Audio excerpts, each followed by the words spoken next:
Start. Hello friends, আজকে আমরা করব একটা এক্সপেরিমেন্ট। সো ফার্স্ট আমাদের লাগবে একটুখানি জল,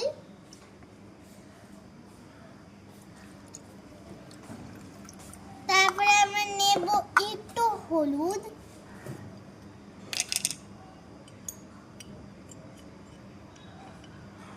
একটুই নিতে হবে আর ছিটকে দিতে হবে, ছিটিয়ে ছিটিয়ে দিতে হবে। হয়েছে। এবার আমরা নেব একটুখানি সাবান,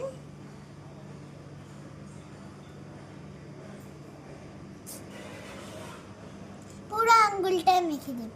তারপর আমরা এটাকে ডুবালে আমাদের হাত থেকে এই হলুদটা চলে যাবে। তো আমাদের হাত থেকে হলুদটা চলে যাবে। সো এই এক্সপেরিমেন্টটা তোমাদের কেমন লাগলো নিশ্চয়ই বলবে, আর লাইক, সাবস্ক্রাইব আর শেয়ারও করবে।